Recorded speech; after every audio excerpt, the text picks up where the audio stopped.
Today I'm joined with Connor, my good friend, and I want to take the time to introduce this man because he honestly helped this podcast be revamped. After my first episode dropped, I was running into a lot of audio and video issues, and I actually ended up doing an endurance challenge with this guy who I'm sure we'll get into that, but once I met him, I was like, this is the reason I started this podcast, and I need to get going so I can have the confidence to say, I have a podcast and I want you to be on. And luckily, over the last couple months since we ran that challenge, I've been able to get it revamped and figure out a lot of the video and audio issues that I was having. And now we're here now. So thank you, Connor, for being extraordinary yourself and revamping the fire in me that I needed during that downtime of the podcast. And I can't wait to get in.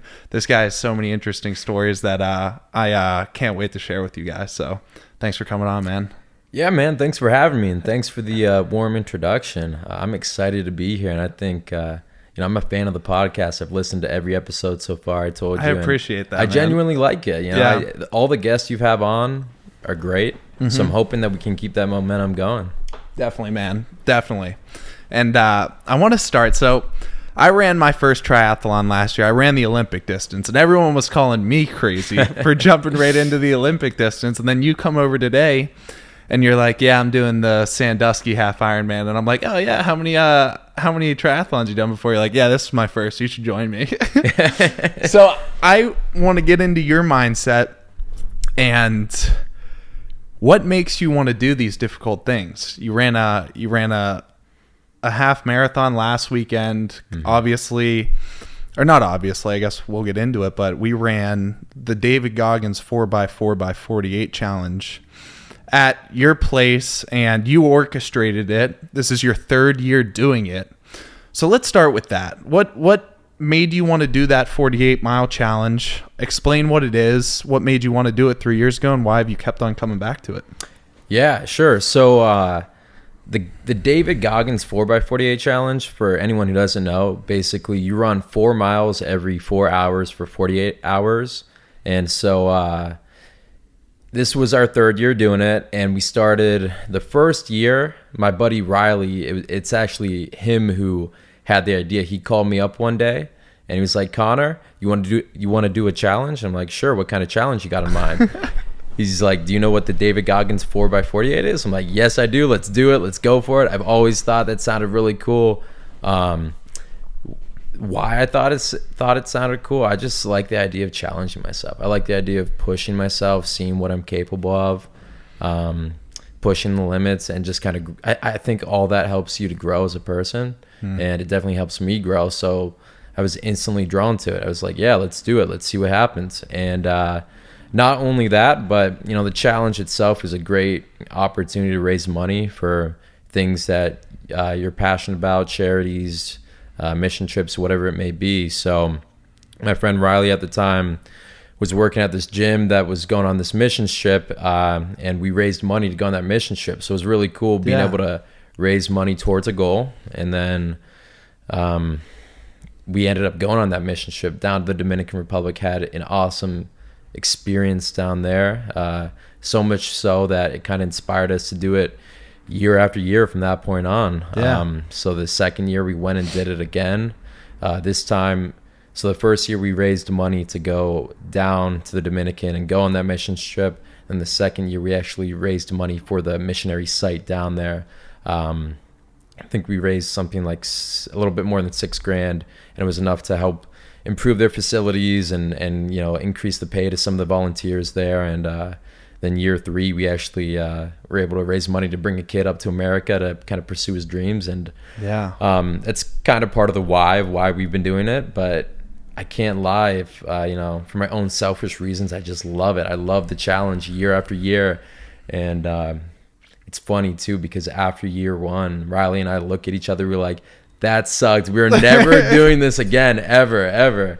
And then, the year crept around. Year 2 got closer and closer, and we were like, are we going to do it? Are we going to do it? Dave down at the site, he's asking us, can we help raise money? It's like, all right, we got a why. Let's do it. And then after year 2, same thing. We're never doing this again. But every year after we do it, we just, we grow more in love with it. It's like, that was a great challenge. And it makes us see so much more of what we're capable of. Never, ever in my life did I think I'd be able to run 48 miles in, 2 days, basically. Right. Yeah. So those are kind of the reasons we're drawn to it. Now, when he brought up the initial, let's do this, were you running at that point in time? Had you had any experience running? Were you working out? What was it like? What was your physical capacity at that point? Yeah, that's a great point. And I want to, so if I rewind to my career as like a distance or endurance athlete throughout my whole life, I was a cross country and distance track runner in high school, but I did that for all 4 years. But I was JV all the way. I'm by no means a gifted athlete, and I've got asthma. So like a lot of people like hear these things and think like, oh, he must be like, super gifted or super athletic. No, like anyone can do this. Right. Me of all people, I'm JV. There's so many better athletes out there. Anyone can do these types of things. So I did have a background in running, but I think 3 years ago, what was that? Maybe my senior year of college or junior year of college. I wasn't really running in college. I was just getting by, having fun on the weekends, getting my schoolwork done. I was probably just lifting, but I didn't have much cardio at that point. But I was like, I sort of underestimated the challenge year one. I was like, it's only 4 miles at 12 a time. times? Yeah. That doesn't sound it's so easy. Yeah. I remember thinking that. It's like, wait, I can run 4 miles. It's only 4 miles? Okay, that's not bad. Yeah, right. It's like... And then the 3 a.m. alarm clock goes off. Oh my gosh. It's like that beep. It's like you wake up, you felt like you just went to bed right before. Yeah. It's like... But yeah, so I underestimated year one. I was cocky going into it for sure. That's part of the reason I said yes. Like, oh, we're going to knock this out of the park. And I also think that's one of the greatest parts of the challenge. Oh, yeah. Is the humbleness that it brings to you. And the ability to be humbled, like, oh, wow. Yeah, these people that actually do these things have to conquer these emotions, and they really are on a different level because of it. Yeah. Yeah, no, that's definitely a huge part of it. But... I tell everybody, so 3 years having done this now, year 3 was by far the most fun. Because, so much fun. Yeah, we had guys like you. So for the listeners, like year 3, we kind of assembled a team. It wasn't just me and Riley running this challenge anymore. We had a bunch of friends and friends of friends who wanted to run. So we figured we'd all get together in a group and run it together. And such a unique group. Like everyone... Yeah, so you guys are like childhood best friends, you and Riley. Mm-hmm. And then we have, me, Steve, and Larry, who, all went to John Carroll together, but I was never really that close with either of them. They played soccer, I played football. We were all more so like acquaintances. Steve and I were a little bit closer. Never really knew Larry that well. And then the last man in the pack was... What was his name again? Ryan. I can't remember the last name, but he's, Ryan Mr. Miyagi. was the Ryan, Mr. Miyagi. Ryan was a Marine who was just in Afghanistan like 8 months ago, who was just a part of the local gym that Riley had some friends and he used to work at. He's like, I'm joining. And this guy's like in his early 40s and just suffering through this challenge, which honestly made it so much more enjoyable for us. He brought some good laughs to us, but also I think he made it easier on us because we're like, this guy is going through hell. Oh my gosh. I mean, big guy too, right? Big guy. And he was just going through it because he's in his 40s and he's trying to run 48 miles. So that made it so much more enjoyable. And I'm so thankful that you invited us, and we're so inviting because it's a weird thing to just go to somebody's house that you don't know and spend 48 hours there. I remember my girlfriend looking at me like, you really doing this? And I'm like, yeah, I'm gonna do it. Like, and I definitely had my doubts where I'm like, you know what, I'm just gonna text in the group chat. Nobody even has my number. I'm just gonna be like, you know what, I got something going on this week and I can't make it. But I'm so glad that I didn't, because it's so true. I know you're a huge Jesse Itzler fan. Like, oh yeah, man, if you could build that life resume, like I've told so many people about the stories from that weekend. Yeah. And I feel like I lived an entire life in 2 days. We had a lot of great experiences, you know, in that 2 days. I think it helps that we were like awake for almost all of it. But no, you're right. It was such a great group that came together. And I was worried, like, before the weekend, I didn't know if it was gonna be weird, awkward, or what, because I didn't know you, I didn't know Larry, I didn't know Ryan. My parents asked me like who all was gonna be coming over. I'm like, I don't know, and they were kind of worried too. They didn't know anyone. They were like, Are they safe kids? I'm like, I think so. And no one was like texting back in the group chat. We had some other guys, some of my closer friends, who were supposed to do it, and then. They soft committed. They said, yeah, we'll run it. And then as weeks and months got closer and closer, they were like, oh yeah, we haven't trained. We're not doing it. So then I was super happy that the John Carroll guys came through, because then we did have a big group and it was great. Riley and I were tired of doing it just us two, because like, you know, we would get just mad with each other. You know, we're waking up 3 a.m. We don't want to talk to each other. We're just running. Just, you know, when you're with one other guy for the entire 48 hours, you got nothing to say to him. You get bored and you're just doing your thing. But with the whole group, we had such a great atmosphere. Everyone was, you know, on the same wavelength. Like, this sucks, but we're gonna have the most fun doing it, and we did. Great time doing it. And it helps too, like us doing themes, you know, mixing it up, doing different trail runs, having people throw water balloons at us, stuff like that just makes it even more better. Yeah, it kind of blinds your mind, and it shows the power of the mind. Like if you're able to focus on this, it's always not about the pain and the suffering. Like you can see the silver linings in a lot of these different things. And I think the overall message of like, wow, we're really doing this, something that like we're conquering the doubts of our own mind, as well as making a memory that will last a lifetime, was able to overpower our brain when like it got really painful. And I think that we were all able to keep that in perspective as we were, you know, through our conversations and different things like that. Like there was not an option for anybody to quit as bad as anyone wanted to, even Ryan when he was in the pain cave. he was in the pain cave. Yeah. He was most definitely in the pain cave. I remember it was 2 a.m. We were on our 4 a.m. run, and it was completely dark in the neighborhood, and he had that little beeper that said like 1.5 miles, 9:32 pace, and he was like kind of falling behind, and I think it said like 2.5 miles, and he had 1.5 miles left, because he screamed at himself. He goes, "It's only 1.5 miles left, pussy," or something like that. Dude, my favorite was like we're just running in the pack in the, you know, the quiet of the night, 4 a.m., and you just hear out of nowhere these grunts like the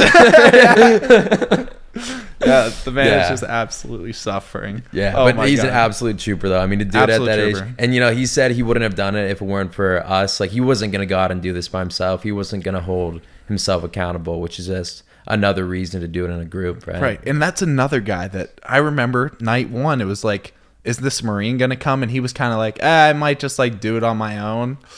And man, another guy that was just super thankful to get it done and do it with us. So like, there's so many lessons in that I take with me. It's like, if something sounds intriguing, you just got to say yes sometimes, right? Like, if you think too much and ponder on it, you could find a million excuses to not do it, but just find one reason to do it, you know? And that's just, you know, hey, if it sucks, you're going to learn something. If it's great, you're going to learn something too. And I think you're a guy that has done so many different things. What is your mindset when it comes to that, and just like putting yourself out there, doing something new, whether it's hard, uncomfortable, and how do you just get yourself in those different scenarios to learn? Yeah, that's a great question. I love new experiences. I mean, I'm a life enthusiast, so I find passion in everything, and I'm passionate about a whole lot of different things. And when I see experiences come my way, I do my best to take them. You asked me if I want to do this podcast. I'm like, I've never done a podcast before. I didn't think twice about it. You know, what time I'm there. I think there's a lot of value in new experiences and seeking out new experiences and putting yourself in uncomfortable situations. All of that creates a lot of growth opportunities, and I like to grow as a person at the end of the day, and I like to experience these new things. I find joy in doing them.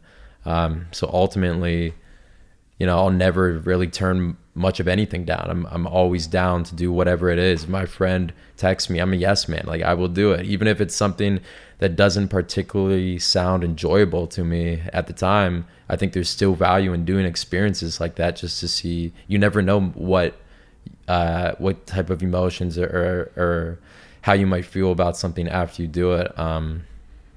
That's why I think it's worth doing those things. I mean, what else am I going to do, really? I don't want to waste my life just sitting around watching TV. And don't get me wrong, I watch TV. Right. But like, I don't want to, I can only do that for so many hours. I like to be out and about, going out, trying new things, being adventurous, because I think to me that leads to living a more complete life. And, we're only here for a short time. So I want to maximize that as much as possible. I completely agree. And I think we have a lot in common there. I was a guy that when I was at John Carroll, I said yes to every single thing. Yeah, that's good. And it was great. At one point, it got like a little bit overwhelming because I had my hands in so many different buckets. But at that point, you're able to be like, all right, that's cool for me. This is good. Like, let's eliminate that.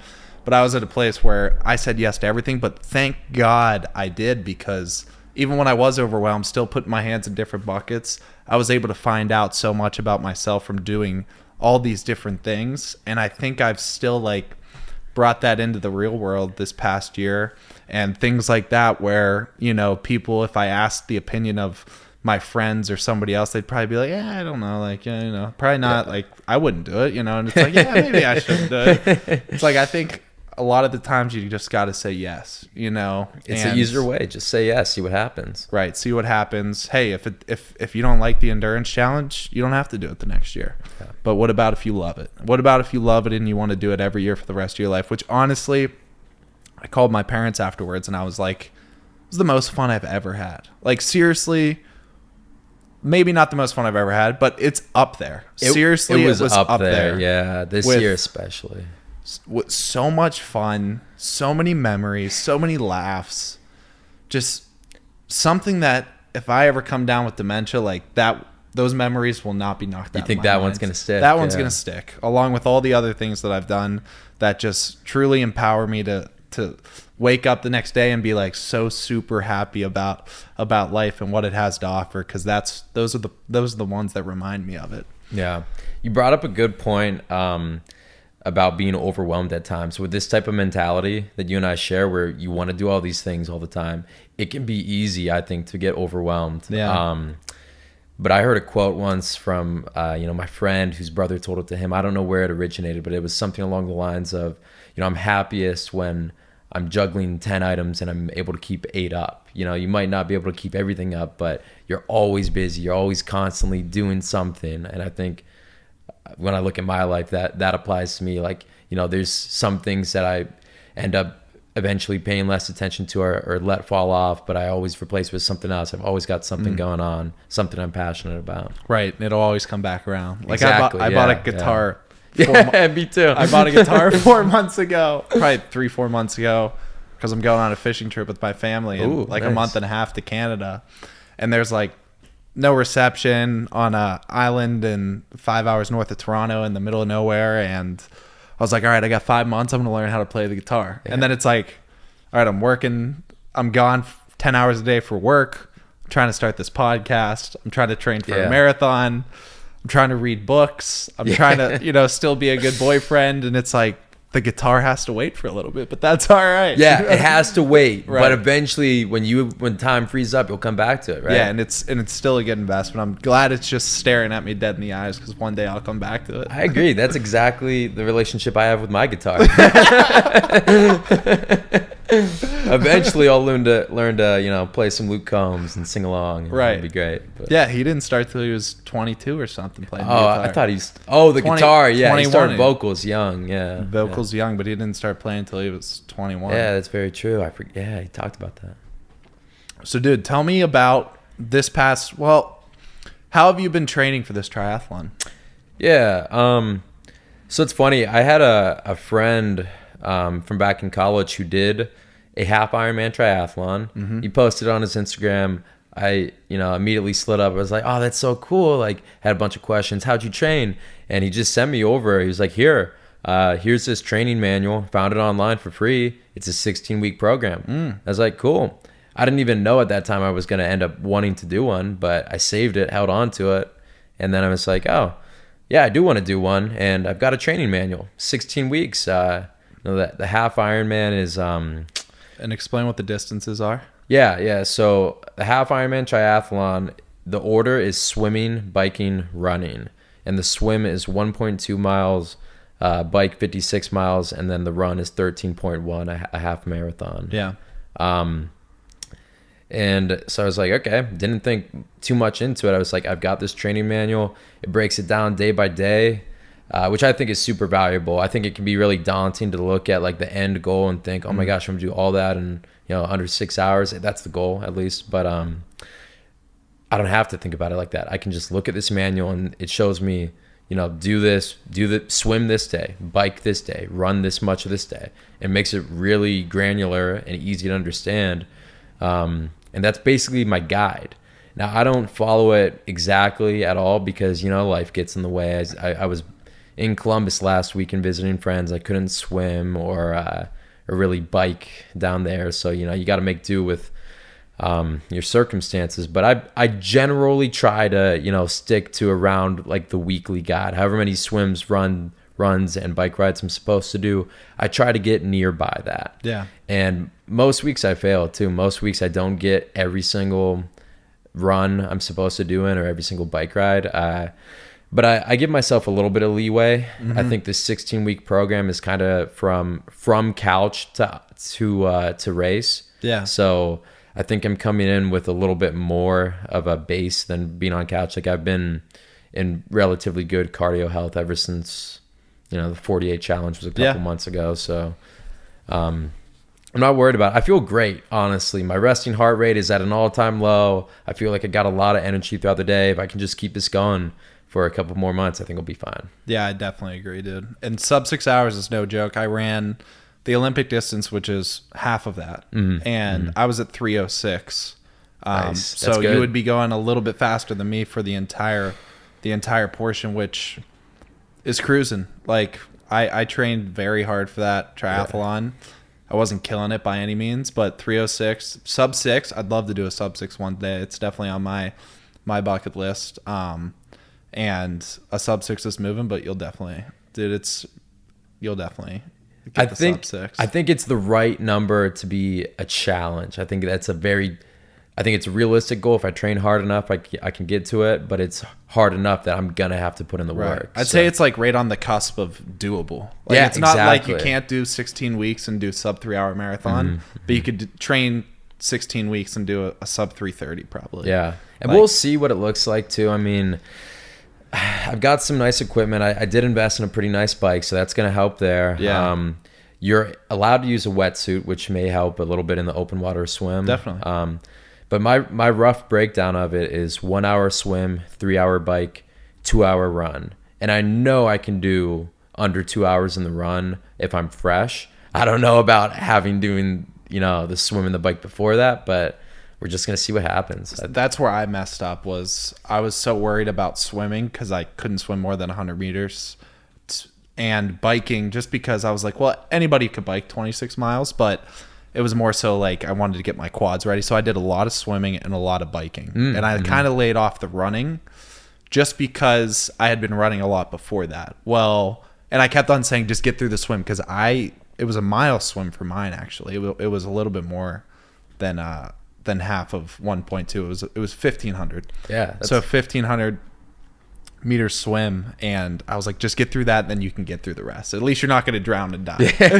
And I got through that, and I was like, all right, I'm on the bike, feeling pretty good. And boom, once my feet hit the ground for the run, my quads were like dead. No, I didn't bring any nutrition with me. Oh, like no, nothing on the bike? You nothing. Didn't? I had nothing. I was just drinking like the water.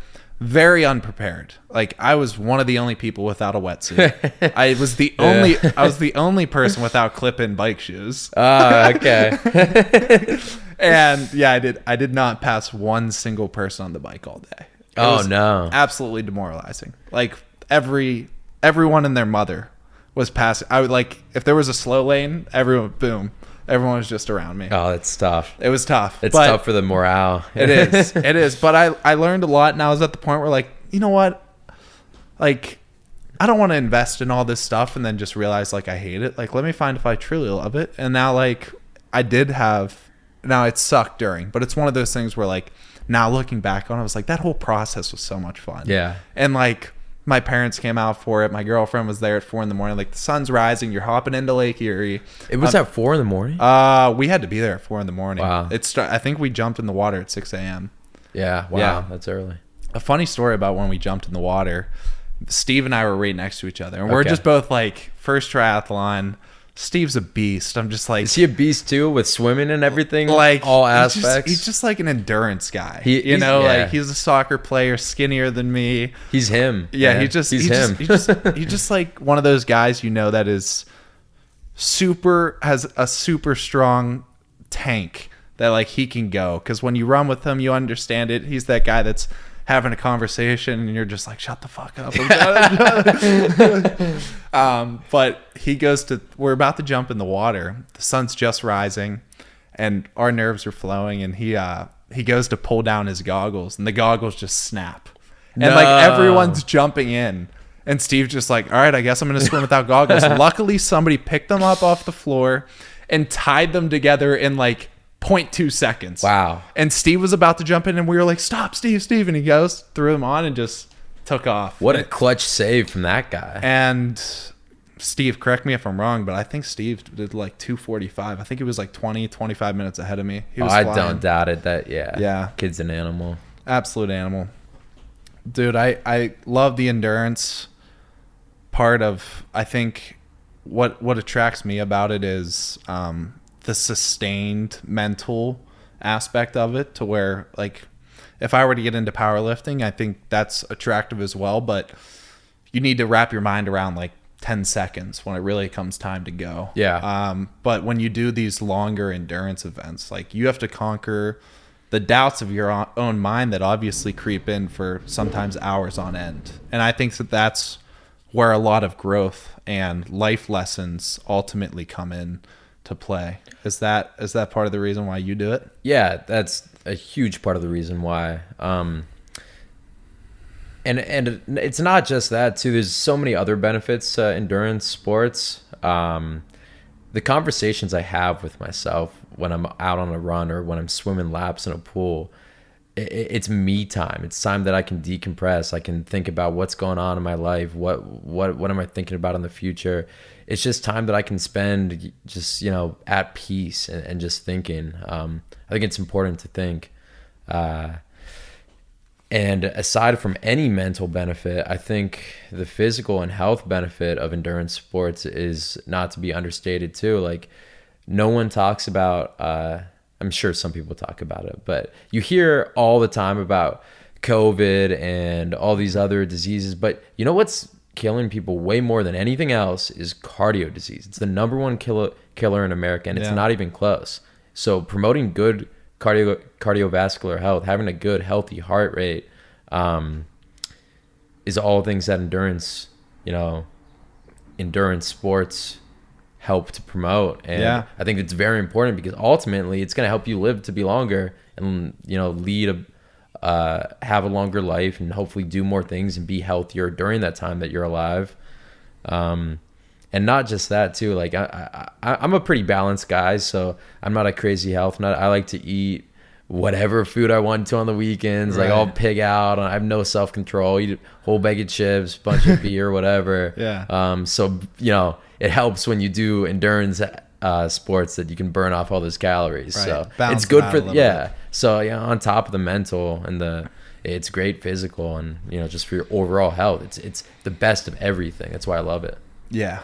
And I'm glad you brought that up, because that's one of the things, honestly, that haunts me and scares me, is at one point in my life not being able to move, because I'm sick for one day and I'm just like, I'm in a deep, dark depression. Not actually, but like, I just can't believe that I'm not able to go outside and like do something that I enjoy. Yeah. Or just get a quick workout in. It's like, it's the root of all evil for me. Like, and the day that I'm not able to do that is super scary. And I think that's one of the main motivators why I take care of my body, and want to live like a long life with longevity. Yeah. You know? Well, you see people who do it, right? You see, if you've been around enough old people in your life, you've seen a 60-year-old who looks like they're 40 or 30, and you see a 60-year-old who looks like they're 80, like creeping on death's door. So like you see the effects that it has on the course of your life. It compounds. If you live a healthy lifestyle,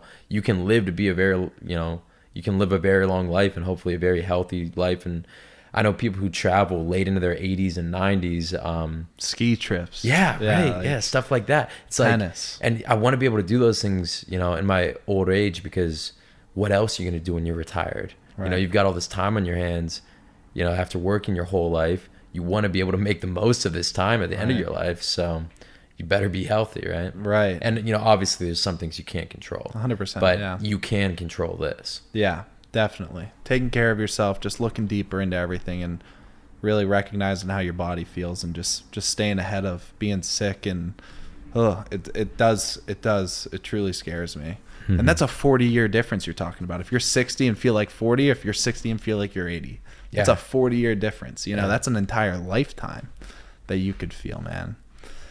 Oh my God. Well, dude, I want to transition. That's enough about endurance sports. I love them so much. We could talk all day about it. They're great. So much fun. If anybody's ever is listening to this and wants to do an endurance sport, reach out to one of us. I know it can be daunting to get started. There was like some people in the triathlon community, even the day that I showed up, that were kind of like giving me shit for doing the Olympic distance first. The guy literally right next to me had a big beer belly on him, and he was like asking how many triathlons I did, because I'm sure that's the sword that he dies on and thinks he's tough because of it. But no, it's honestly, I'm pointing out one guy. The whole entire community was so inviting. I went to different events. Anybody I talked to about it, I loved the community. But there was this one guy that really rubbed me the wrong way and kind of told me I was making a big mistake by doing the Olympic distance first. That guy's got something going on. What right. Who's gonna, like, you're out there, you're doing something, like how are you that's ridiculous. Yeah. He's like, did you get your block training in? And I just said yes. I still don't know what block training is. I think he probably means like brick sessions, right? Yeah. Like doing a run and a bike right after each other. Yeah, I just said yes and kind of pawned it off. Yeah. I had no idea what it was. I'm like, oh yeah, I got a lot of those in. That's my guess. I don't know for sure. Yeah. Well, Connor, I want to transition. The main reason I wanted to have you on, and I told you were one of the people that like revamped my fire to want to bring back this podcast when times got difficult, because I'm not a computer guy, I'm not a video guy, I don't know how all this stuff works, and I think there's still something in the back of my head during every podcast that's like, oh shit, is this actually recording, or are we just talking? Because I've had so many doubts about it. Yeah. And so when we first met up for the challenge 3 months ago, the first time that we met, we had a great crew. Mm-hmm. First night, the nerves are there. We're going out for our first run at midnight, right around 8 p.m. And our buddy Steve, mutual friend Steve, brings up the story of you doing something absolutely fucking absurd. Yeah. When you were, how old were you? 19? 19 at the time. 19. And you decided to pack a singular book bag and hitchhike across the United States. Yep.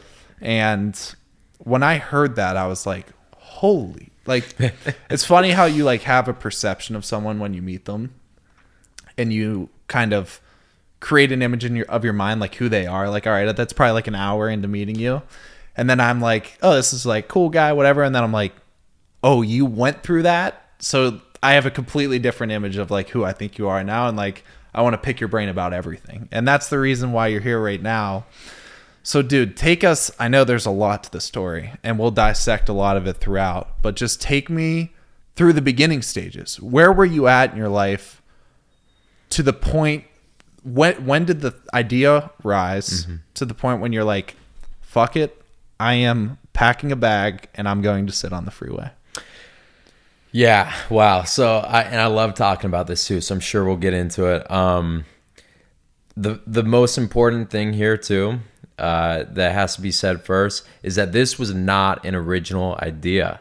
So there was a guy named Rudy Langenkamp. He was a fellow student at Ohio State at the time who he did. So you were at Ohio State? At the time, yeah. Well, actually, I was taking a semester off when I did this actual trip.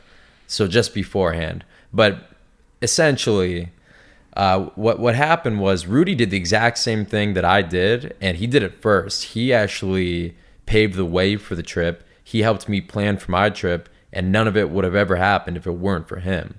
So he hitchhiked coast to coast across America. Awesome. He did a year before I did. And so he was doing his trip. So a year before in the summer, I was, so at this time 18, and he was posting about it as he was, doing it. He was posting on Instagram, and friends were shouting it out, and we must have had a mutual friend or something, because I see it and I'm like, I'm on vacation looking at this. I'm like, what? This guy's hitchhiking?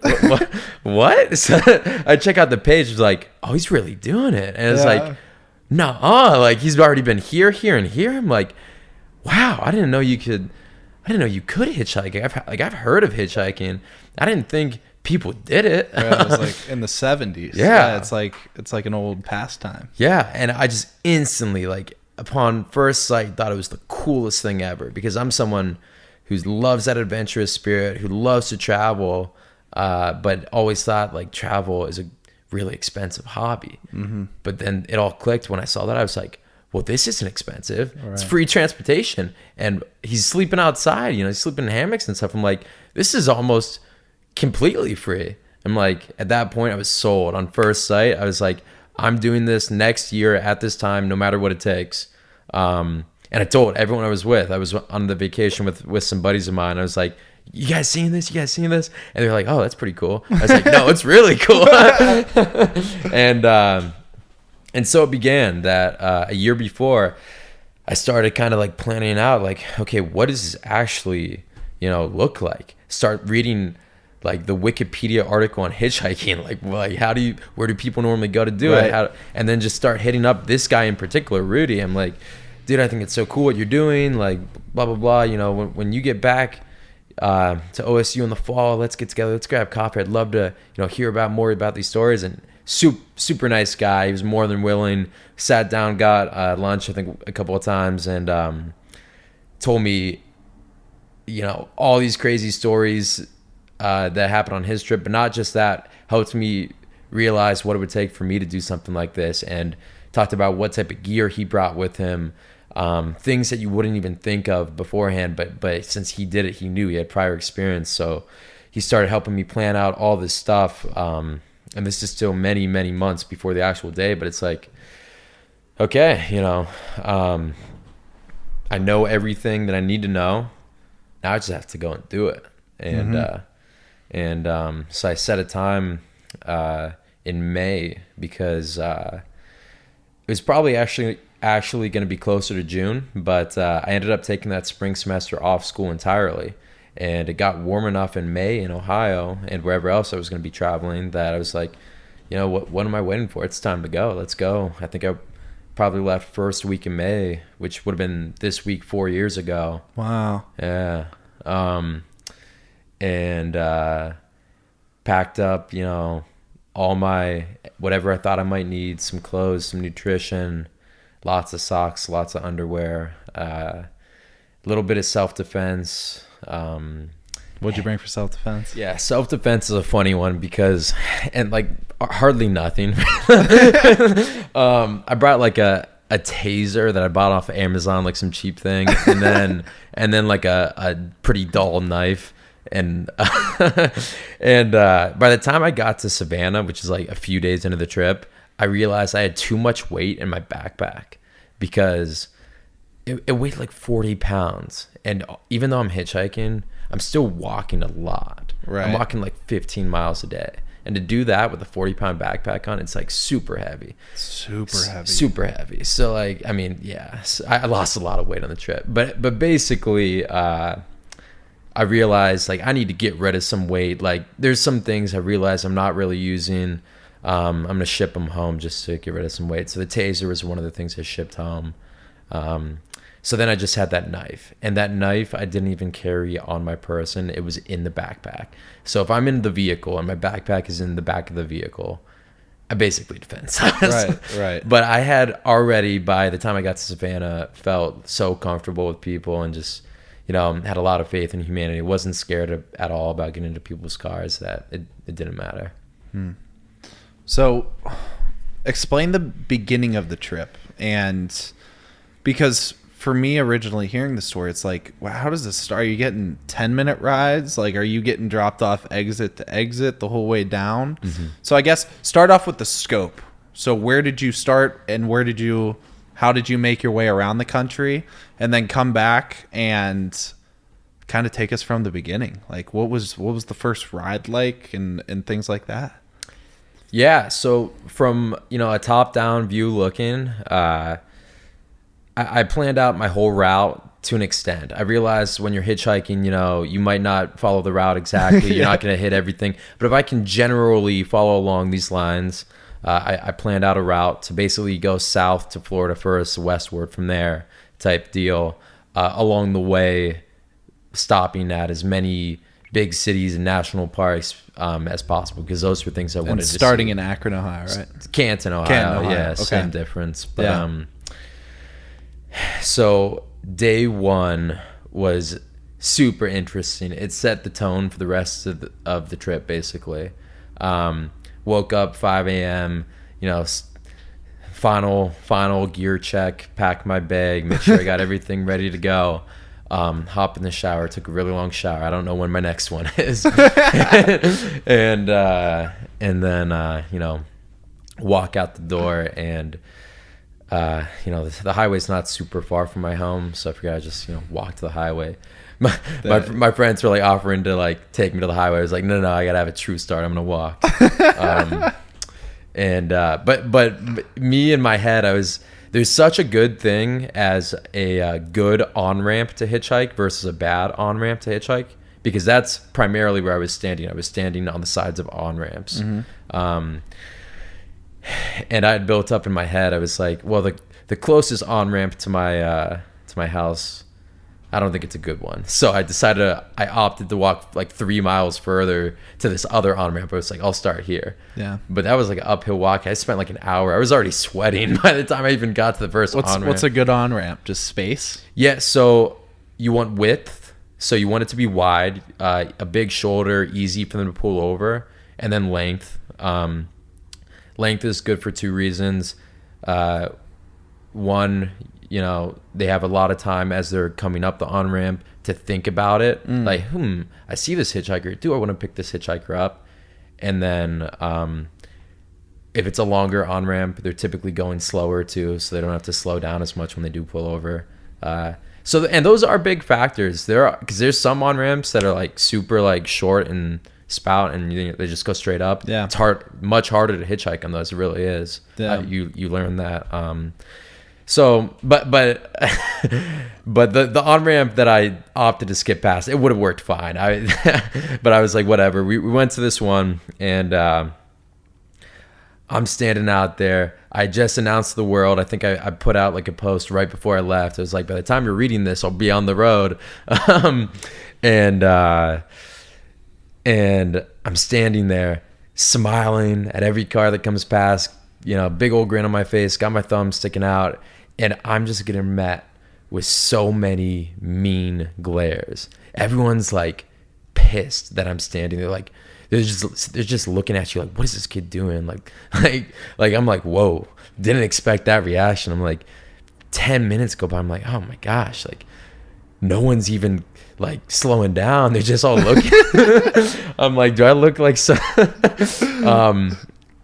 There's some park nearby with a gazebo, and I take a breather. I walk over the gazebo, sit down for a second, and just think about it. Like, what's going on? This is not the reaction I was expected. But is this really what it's gonna be like? I'm like, shut up, silly. Like, it's been 10 minutes. Stand out there, give it another go. Like just see what happens. You told everyone you're doing this. You can't back out now.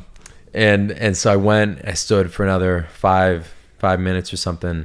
And some guy, Danny Miller, pulled over in a Jeep. It was a sunny, beautiful day. And so he's got this Jeep with the doors off. He's like, where are you going? I was like, south. He's like, all right, I'm going to, I think, New Philly or something, 20 miles south. I was like, that's not much, but I'll take it. And and he broke the ice. And I'd never been in a Jeep without doors on it. I was like, that's a new experience already. It was pretty cool. Yeah. So it only took me 20 miles, so be it. Next ride, so then I get off and immediately start, hitchhiking the next on-ramp in New Philly or wherever I'm at. And the next ride came pretty quick. 5 minutes go by. These guys are in like a work truck. They say they got to go drop off this trailer, but after that, they're headed south somewhere else. And I was like, okay, do I want to go with them to drop off the trailer? What if, that's diverting from the route, and that also could be kind of scary for me. I don't know if I can trust these guys. But I did, for better or for worse. And it was also a truck bed ride, which I found out later on are my favorite. So I sat in the bed of the truck. Really fun, really peaceful, just looking up at the stars. And I think it's illegal too. Yeah, maybe. I don't know. I did maybe a few illegal things on this trip, but I actually had a few run-ins with stadies and stuff too. Yeah, we'll talk about it. Whatever. They take me another 20 minutes down the road. I'm like, thanks. And then another guy picks me up, and he's going another 20 minutes down the road to Cambridge. I'm like, yeah, sure, I'll go. And then like, by this time I get dropped off, I'm like, it's noon. I'm like, half the day's gone by. I'm only an hour south of where I started. I'm like, dang, this is kind of harder than I thought.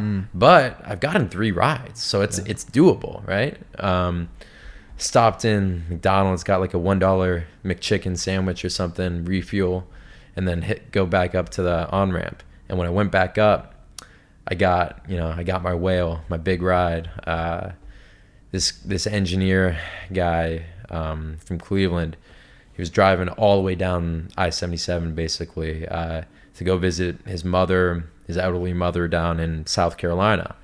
He asked me how far I was going, and I said, as far as you're willing to take me. He said, well, I'm headed down to South Carolina. I said, if you're willing, I'll ride along. And he was willing, so hopped on in. Wow. We drove 350 miles together, and then we got to Winston-Salem.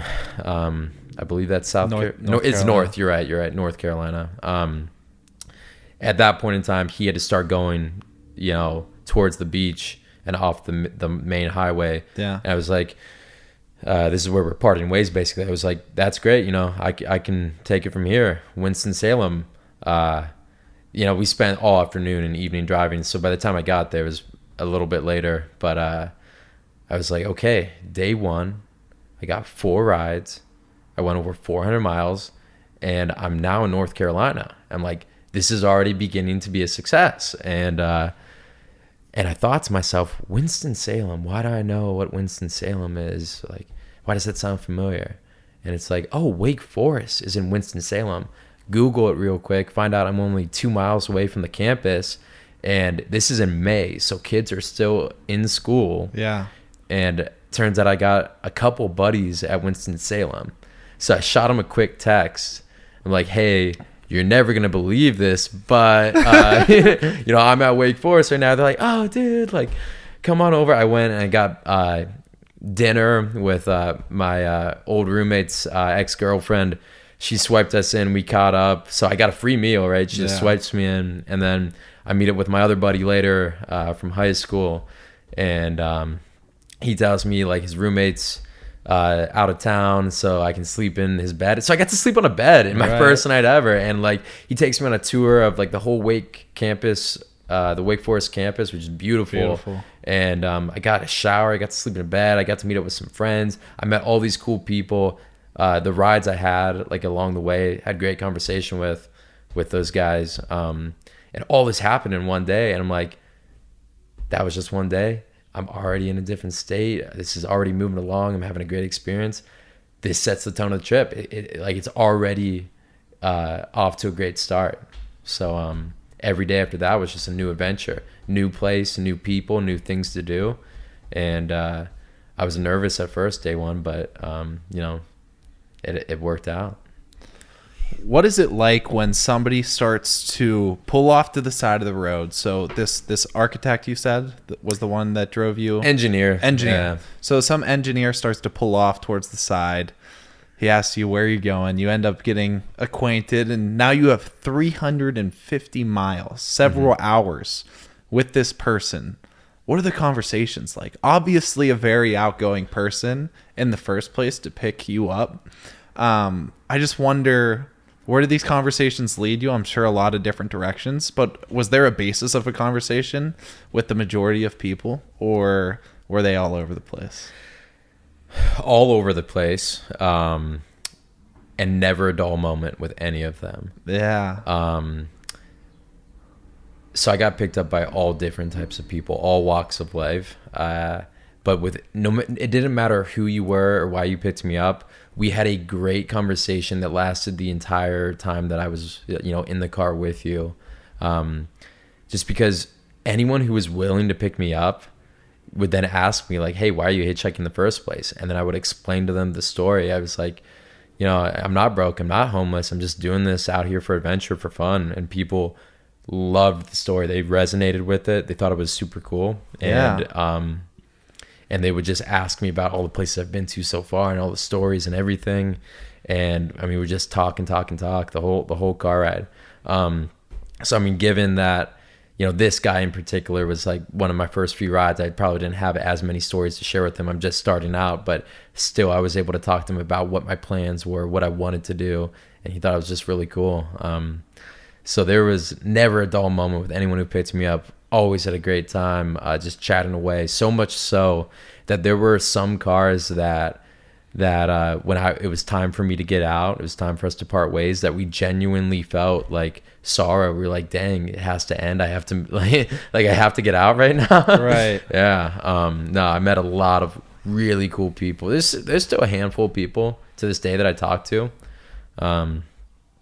Overall I got over 100 rides, and they came in, like I said, all walks of life. So it wasn't always just one person picking me up. Sometimes it'd be a group of people. Sometimes it would be a family.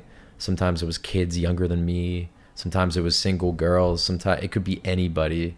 And it was never a dull moment. So I think that was half the fun, was talking to people, really. And like hearing their stories was probably one of the coolest parts, and one of the parts where I got the opportunity to learn the most, just from hearing all these stories from all these different people, things that I would have just never known beforehand. And a lot of these people were really interesting people too, because you got to think about like the type of person who might pick up a hitchhiker. Yeah. It's just like, they might have I describe everybody that picked me up as a couple of them might have had a screw or two loose, but at the end of the day, everyone had good intentions.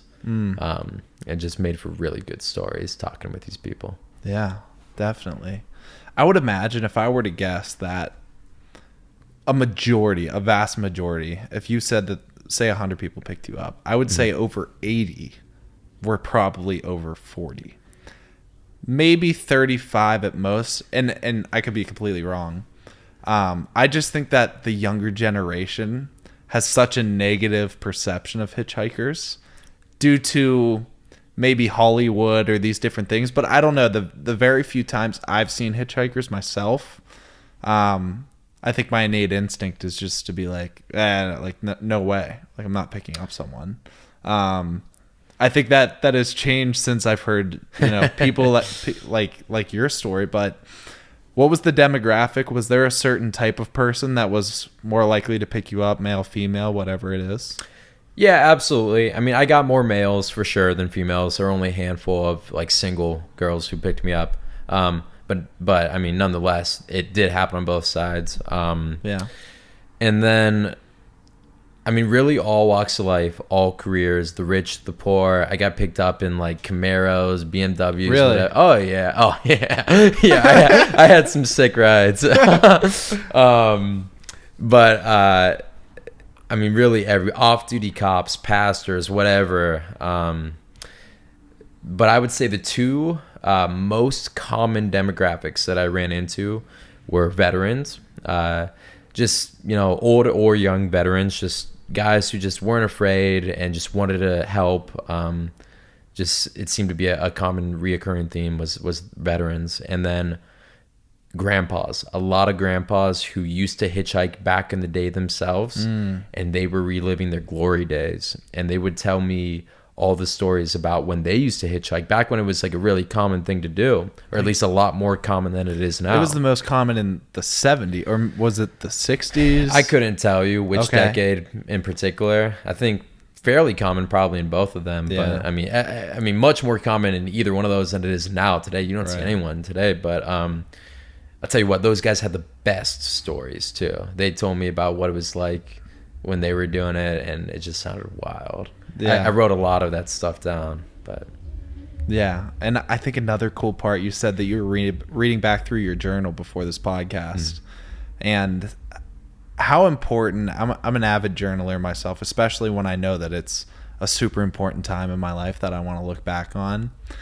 How important and how happy are you that you brought a pen and a pencil to document these moments, so that, when 40 years down the road or 4 years down the road, you're able to recall the moments? Super happy. I mean, I had to. I think my memory is, I think it's pretty bad. If I'm being honest, I think my memory's fleeting. I forget things all the time, and Same. Like even like childhood memories that I cherish, like someone will have to remind me that even happened. I'm like, oh yeah, and then I remember it, and they're like, oh my gosh, that was such a wonderful thing. And it's like, I need to write things down, or else, because I don't want to, ever forget cool experiences like this. And even if it's like, yeah, I remember that I went to this city and did these things, it's the small intricate details that you write down. So like every person who picked me up, I would talk about, where they picked me up at, where they took me from, how far we traveled together, and then the things that we would talk about, what type of person they were like, what we would discuss, just as many minute details as I could, because those are the things that you may forget. Like, yeah, I remember I got picked up by Monica in a semi-truck outside of Dallas, but what did we talk about? What are all the juicy little details that actually happened? Yeah, that did happen. Yeah, she was my furthest ride, actually, 600 miles with her. Really? In a semi-truck? Yeah, and semi-trucks were, back in the day, perceived to be like the common hitchhiker. So when you say a semi-truck, like an 18-wheeler, yeah, right? so I mean like an 18. Yeah, it was 18 wheels. So like the enormous trucks riding on the highway. Yeah. Okay. Yeah, so that particular instance, I had a great time in Dallas. I spent probably 3 days in Dallas because I had family and friends in Dallas. So I was actually sleeping in beds and hanging out with people and having a lot of fun. But then when it was time to hit the road again, Texas is a huge state, right. And I had already been to Houston, and there wasn't much else I wanted to see.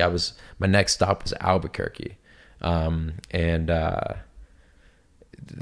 drive from Dallas to Albuquerque is just so lengthy. But luckily, Monica found me on the side of the on-ramp, and she decided to pull that big 18-wheeler over, and she informed me that a lot of semi-truck drivers don't pick up hitchhikers these days, and it's not even because they don't want to, it's because they can't. It's a liability for the companies they work for. Really? Oh yeah. I mean, you're picking up hitchhikers, you don't know what's going to happen, what risks that entails. Yeah. And so they even have, like, most of them have pressure sensors in the seats, in your passenger seat, that can tell if you're picking somebody up or not. Oh, okay. So they're monitoring it. And luckily, Monica has a dog named Targaryen. It's a husky. Targaryen after Game of Thrones. Yeah. But that dog would sit in the seat all the time. And so whenever her, monitor was going off and her superiors were getting on her, she'd just be like, oh, it's my dog, it's my dog. In reality, she loved to pick up hitchhikers because she thought they were a lot of fun to talk to and to hang out with. Oh, that's so cool. Yeah, so she picked me up, and this was later in the afternoon. I think it was like a 12-hour drive. And when you're in a truck like that too, you're moving slower. So 12-hour drive or something. We weren't going to make it in that day, so we had to pull over, towards the end of the night into a truck rest stop. And we figured we would continue the rest of the journey tomorrow. And I said, where am I going to sleep? And she said, you sleep up above. Those trucks are spacious inside.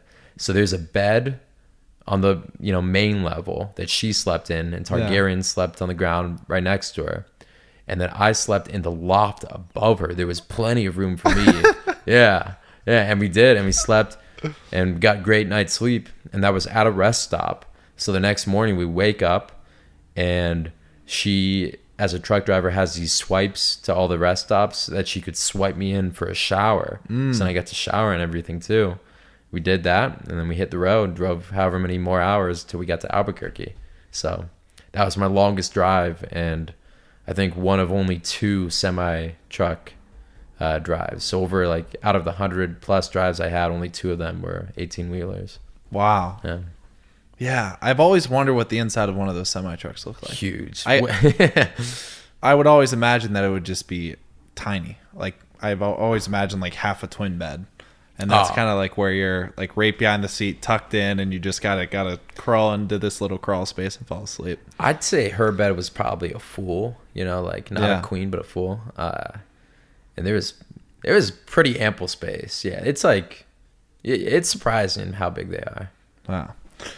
So this is obviously a dying breed of people that want to hitchhike, and especially people that aren't homeless or looking to get somewhere without any money. And I think it's kind of our culture has just kind of gotten away from it. And I think there are some laws against hitchhiking now. And as you mentioned earlier, you ran into a couple of state troopers. Explain those stories and what were the repercussions, and or how were you able to get through those situations? Yeah, so at the time, and this may be outdated, I don't know. Maybe I never even knew the law to begin with. But I believe at the time, you'd be surprised that hitchhiking is legal in most states. Okay. I think something like 44 states it's legal in, and of the ones that it's illegal in, most of those are like the New England area, like Massachusetts, Rhode Island, that type of stuff, which I wasn't really up in that area, so I wasn't concerned. One of the states where it was illegal in was Nevada. So I ran into some trouble after visiting Vegas and the Hoover Dam. I was in like the desert area in Nevada. I ran into trouble there. It's also worth mentioning though that like even though hitchhiking is legal in 44 states, there's certain areas where it's illegal, which is pretty much everywhere where I was doing it. So like the on-ramps to highways, next time you get on an on-ramp, look and you'll probably see there'll be a sign posted that says like no pedestrians. It'll literally be like a picture of a person with a X through it. Maybe not every on-ramp, but a lot of them have it. So, and that's because like no pedestrians are allowed on highways or on-ramps. You're not supposed to be just out on walking around for safety reasons. Exactly. Yeah, for safety. So, so like 90% of the spots I was hitchhiking was on-ramps. The other 10% was gas stations and rest stops. But I mean that's like a small like no one really. But anyhow, so my first run-in with the state troopers was in Nevada. I had woken up in Vegas that morning in some guy's apartment. He let me crash there the night before. This random guy, cool dude. How'd you meet him? I was wandering the Las Vegas Strip at like 2 a.m. Nowhere. So I was sleeping outside most nights in my hammock. Yeah. Okay. And there was just nowhere where you can string a hammock in the Las Vegas like metropolitan area. Like I mean, it's all like private property and there's no parks, and like I can't string a hammock anywhere. Even if I wanted to, I couldn't. So at that point in time, I'm like trying to find like a hotel or something. They're all booked. I didn't really stay in hotels. I stayed in like a few hostels throughout the trip if I really had to. But at this point in time, like I'm desperate for like a place to sleep. So I'm looking for hotels. So I'm just walking down the strip, walking into every casino or tall building that I think is a casino or hotel, just trying to get a place to stay. They're for some reason all booked up. It was like, really? Like these places are giant. Right. So then I'm just walk out of that building, walk into the next one. The next one I walk into turns out to be an apartment complex. So I get to like the front desk and I'm like, hey, do you guys have any rooms available tonight? They're like, this is residential. And I was like, oh, I'm sorry, I had no idea. And I start walking out and this guy sees my bright orange like backpack. My backpack was like really big and really bright. It was actually like a huge conversation starter. Yeah. A lot of people saw this backpack throughout the trip and were like, what is this guy doing? And would just start talking to me. Yeah. And that's exactly what happened here in Las Vegas at 2 a.m. Wow. Guy sees me walking out with my backpack. He's like, hey man, what are you doing? And I was like, well, I've been hitchhiking all day and blah, blah, blah. And, trying to find a place to stay. And he's like, I got a couch you can sleep on. I was like, hey man, if you're willing, that would be a huge, I'd be super gracious. And he was like, yeah man, come on up. And yeah, let me crash on his couch, slept on the couch and showered the next morning. So there were a lot of instances like that where I ran into people along the way. Wow. Yeah, super, super nice guy. But that set me up the next day where Hoover Dam's really close to Vegas, like less than an hour away. So I, made my way over there, had fun checking out the dam. It was really cool. And then hitchhiked out of there. And then if you're not at the Hoover Dam and you're not in Vegas, you're just in the desert. Mm-hmm. There's not much else. So yeah. I end up in this really small desert town. There's not much more than... It's a lot of Native Americans out there too. So you've got like these Native American run casinos, like a really small one, yeah, and a gas station, and that's pretty much the whole town. Just a strip of land in the dirt. And I was like, okay, that's where I got dropped off at. And my next stop after Nevada is like, I'm ready to go to California. I got buddies waiting for me out in LA, out in Orange County. That's where I'm trying to get to. And so I start, hitchhiking the road that will lead that direction. And I'm just standing on the corner. It's not even an on-ramp. This is just like some random desert road. Right. And out of nowhere, the state trooper flashes his lights behind me like, what? I like turn around. I'm like, what are you doing out here, dude? I'm like, where did you even come from? And, he's like, hands up. And he gets out of the car, comes over, talks to me.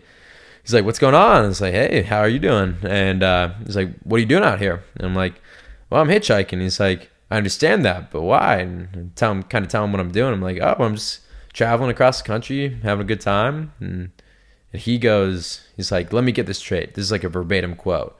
You're not broke. You're not homeless. You're just out here doing this for fun. I'm like, yes, sir, you got it.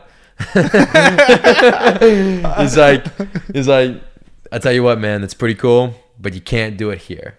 If you do it here again, I'm going to have to ticket you. You can't do it here because it is illegal in Nevada. Yeah. I'm like, that's completely fair. I understand. I won't do it here. This is where it gets really funny. So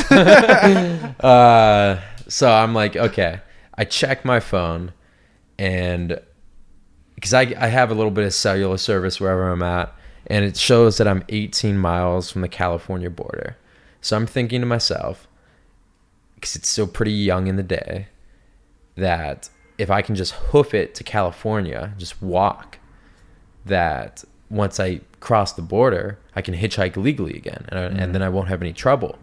So I was like, all right, I'll do that. Well, actually, scratch that. Before I even considered that, I was like, let me try to just Uber to the California border. I had a rule, like I could do up to like 5 Ubers or something in the trip. I was like, maybe I'll just try to Uber, or take a bus. Yeah. And I open Uber. There's no Ubers. So like, I was like, okay, that box is like, can't do that. There's no buses either. So can't do that. So I'm like, okay, so I'll hoof it then. I got to walk. I'm like 18 miles. That's doable. That's far. Yeah. So I found out, right? So I don't know. I must have walked 6, 7 miles, however many miles. I get into it. I'm thinking about what time of day it is. I'm like, I still got 10, 11 miles to go. The sun's starting to come down. I don't think I'm going to make it. Like, there's no way I'm going to make it here, in the remainder of the day. And I was sleeping in a hammock most nights. I didn't have a tent. I just had a hammock. I'm in the desert. There's no place where you can string a hammock. There are no trees, right? And you can't sleep on the ground because there's rattlesnakes. Exactly. Oh. And it's like, it's my worst nightmare. Yeah, yeah. And it became a real threat at that point in time. And I was like, oh, I really didn't think this through. And I was like, well, there's no cars. At this point, I've walked 7 miles from this already very deserted town.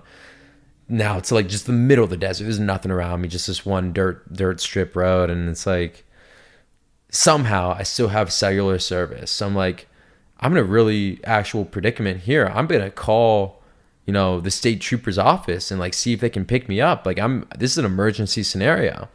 I know he told me not to hitchhike and I didn't hitchhike, but now I really need their assistance. Like I'm in trouble. And I call them and I kind of explain the predicament. Like, hey, I'm stranded. I need a ride. Can someone pick me up? And the operator, she's like, I'm sorry, sir, but we just don't really offer that type of service. I'm like, really? Like aren't you guys? Like, I'm really in an emergency right now.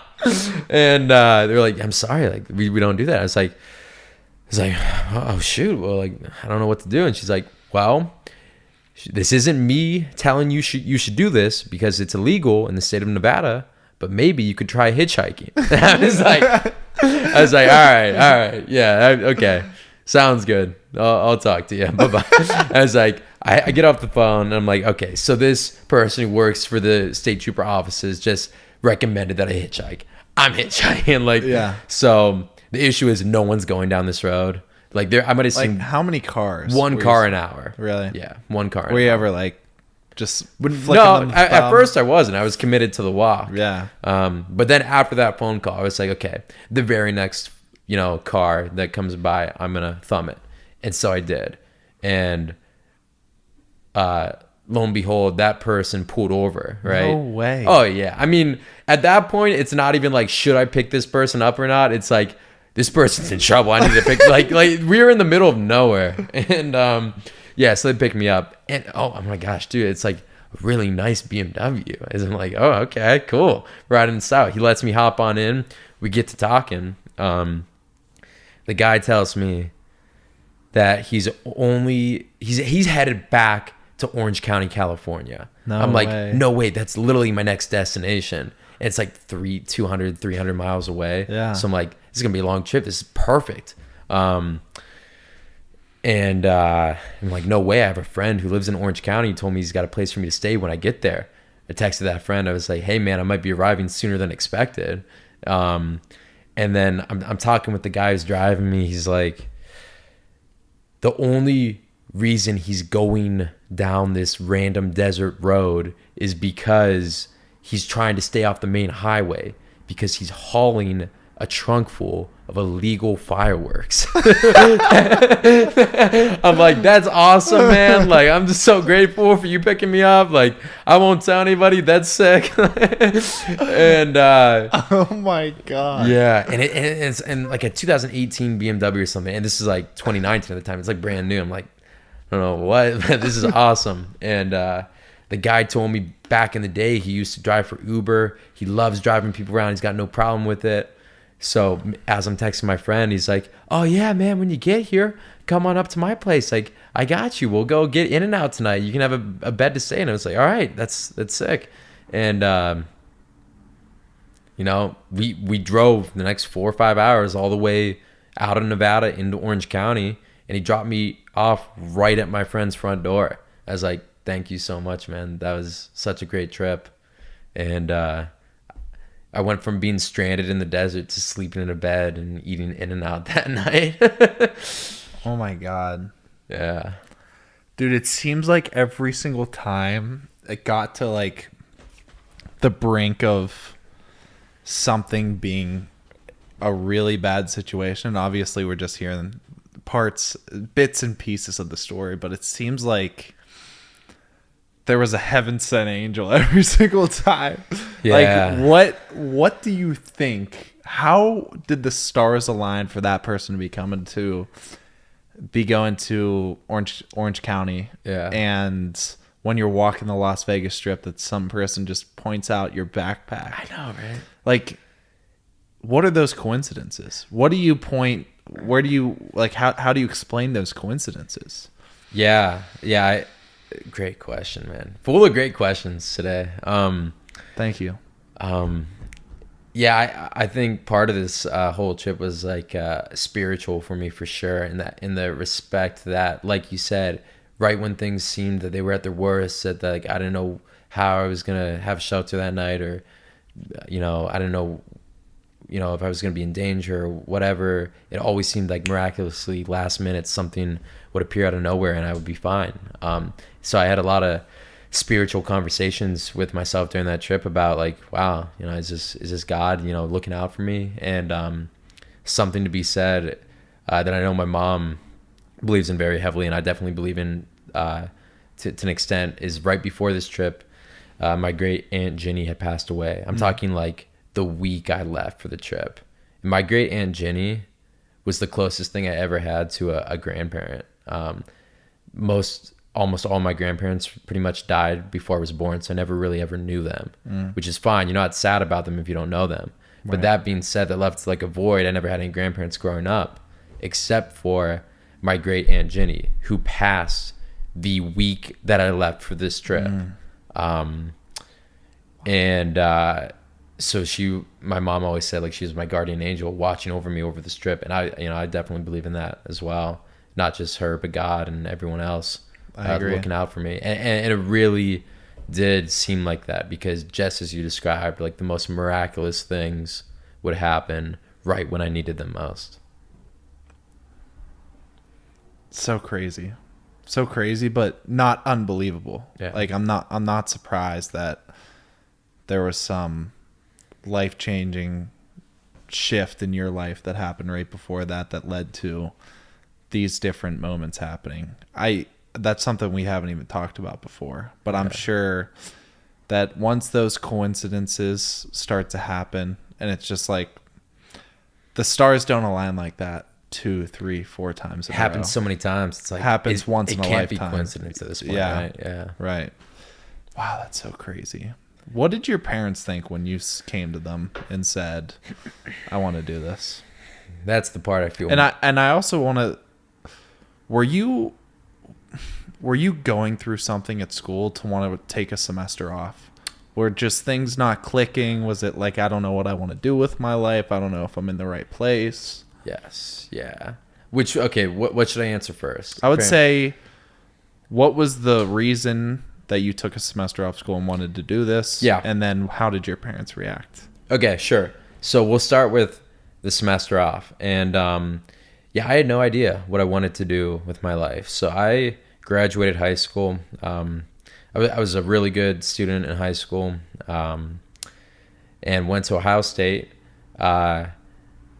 Just who doesn't want to go to? If you live in Ohio, like everyone loves Ohio State. Of course, I want to go there. Yeah, I got the grades for it, and my brother went to Ohio State at the time. My older brother, he studied engineering, and I really didn't know what I had put very little thought into what I wanted to do in high school for the rest of my life. So basically I was just like, okay, I got accepted into Ohio State. I guess I'll go there. And my brother does engineering. I've always been really good at math and science, were my strong suits in high school. Yeah. So it makes sense that I would follow suit and do that as well. So I guess that's what I'll do. I'll do engineering at Ohio State. And that's what I did do, and had a pretty good freshman year, a pretty good start. But I didn't love it. I wasn't particularly drawn to it. I was just doing it because it seemed to make sense, but it wasn't anything I felt like a super strong calling towards. And eventually I did some job shadows and stuff that freshman year over at like Timken and wherever else. And, I kind of saw the day-to-day life and was like, I don't know if I can really see myself wanting to do this. So eventually, sophomore year rolled around and I was like, I don't know if I want to continue, especially because it was a really difficult program. It's like, is it worth putting forth all this effort when it meant sacrificing a lot of other aspects of the college life? Like, you can't have much of a social life when you're an engineering major and all this other. It's like, do I really want to go and do all this just to find out that I don't enjoy this career when I'm already having doubts? It's like, no, I didn't want to. So I was like thinking, I've always been, a people oriented person. I love building relationships. I feel like I've always had a knack for business. I initially never wanted to do like a business degree because I was told, growing up, like, oh, that's a waste of time. Anyone can, and there's something to be said for that too. But ultimately I was just confused and, I was like, let's just pause. Let's just take some time off, take a semester off, reevaluate and give myself some time to think and like think, what is it that I really want to do? What is it that I consider meaningful and purposeful that I want to pursue? And just give myself the time to do that. I mean, in the grand scheme of things, this semester, it's not that, I'd rather take one semester off now than, finish my college career and end up doing something I don't like, right? I'd rather take the time off now and figure it out now. So that's what I did. And, it's easier said than done. I do that, but at that point in time, people in my life are like wondering, like, is he okay? What's going on? Like, are you good, bro? And then I tell everyone, like, oh, by the way, I'm hitchhiking. They're like, they're like, do you need help? Are you okay? Right. Lo and behold, remind you, I became infatuated with the idea of hitchhiking a year before, the summer before, when I saw Rudy doing it. So the whole hitchhiking thing was premeditated before I ever found out I was going to be taking that semester off or anything else. So it just so happened to work out that because I took this semester off, I could leave for my trip a little bit earlier than expected. Yeah. But the hitchhiking wasn't like necessarily like a means to find myself and find it. I mean, it's an extent, sure, but it wasn't like I took this semester off to hitchhike. It just, they just happened to occur at the same time period. Yeah. I respect that. And I think it's very difficult for anyone, me especially, the thought of taking a step back to take a step forward is like a really difficult idea for a lot of people to process. I'm currently in the transition from Cleveland to Columbus, and I made up my mind to go to Columbus before I had a job lined up. And I think a lot of the anxiety behind the decision was like, I don't want to be in a worse situation there than I am here. But even though like I know I'll be happier in that city, it's more young, it's more lively, more energetic. I know that I'm going to meet new people and better people that I vibe with and things like that. I think it's very difficult for people to, I think we're addicted to progress, right? Yeah. So the thought of taking a step backwards is very difficult for people to understand. And I respect that you were able to see, I know the semester off wasn't planned to go hitchhiking, but even taking a semester off and being like reevaluating things, seeing things for what it's worth and being able to say, hey, I'm going to do this now. And I know that with the experience I'm going to come back with are going to set me up and allow me to take those quantum leaps that I need in my future. And I'm just not capable of doing right now. Yeah. Yeah. And you're right. I mean, it's hard for you to want to do something like that, take the step back. And it's even harder because of society, right? All of society is looking down on you like, oh, why are you doing this? And like, oh, are you, but ultimately I'm glad I did it. I think it was the right decision. I'd rather, take the time, pause, reevaluate, and have a steady path going forward than be going full pace down the wrong path, right? Right, dude. Well, hey, man, this was a great conversation. So much fun. I really do believe this flowed, and I hope you felt the same way, that we were able to bring a lot out, and I'm sure there's a lot more to still tap into. I don't believe this will be your last time on the podcast.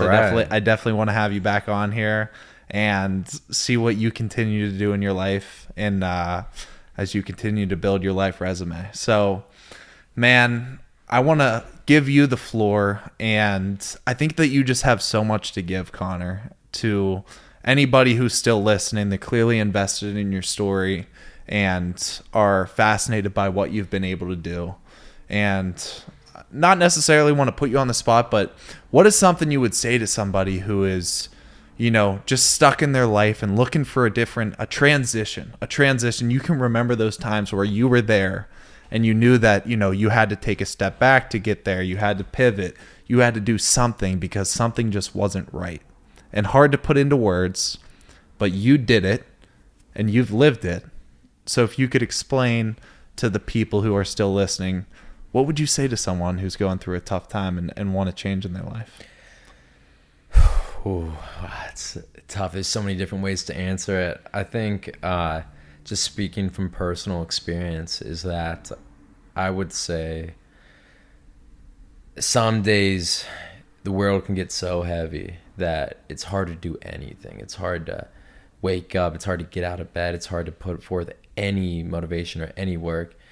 And it's on those days in particular that you just got to remind yourself, I might be working through something right now, or I might be going through a tough time. Things might not be how I envisioned them. Whatever it may be, it's on those days that are the hardest that you just got to say, you just got to make your world small. I think when you start to look big and think about, oh, well, I'm not a doctor yet, or I haven't even gone to college, or, oh, I don't know what I'm going to do for my career. Just calm down, slow down, focus on one day at a time. Make your world small. Don't even think about what you're doing tomorrow. What do you have to do today? What tasks need to get done today? Focus on being present. What task is in front of you today? Even if you're at a job that you're not content with, that you don't want to be with your whole life, you're there right now. You need to get that paycheck or whatever you need to survive. So just focus on doing the best that you can today. Just task by task, knock them down the list. Don't stress yourself out thinking about the end goal. Eventually, you just build momentum by doing the small things right, day after day, day after day. It'll build and build and build, and opportunities will come when you least expect it. And one day, an opportunity will come that you did not expect, and you'll probably take it. Yeah. It'll probably be a life-changing moment. I mean, I think the best things that happened in my life, they came when I least expected it. I think almost when you try for stuff, it evades you. I think when you're not trying and you're just living your life and just doing things is when opportunities come the most, and you can really just grasp those opportunities. But it comes down to just being present, focusing on the day-to-day activities, and keeping your world small. Awesome. Well, thank you, Connor. I appreciate you coming on. I know that so many people are going to gain so much valuable information and insight from this conversation. So I appreciate you taking the time out of your Thursday night to come on here. And I can't wait to have you on again, man. This was such a fluid conversation, and I appreciate you, man. Yeah, man, I agree. I was a little bit nervous coming up here. The first podcast, loved it. Thought it was great. Thank you for having me on. As much as you've said that I may have been an inspiration to you, you've been just as much an inspiration for me, ever since meeting you on the 4x48. I've thought a lot about the way you live your life and your lifestyle, and thought about things that I could do to improve my own. So it goes both ways. Awesome. Thank you, Connor. All right. Until next time, guys. Appreciate it.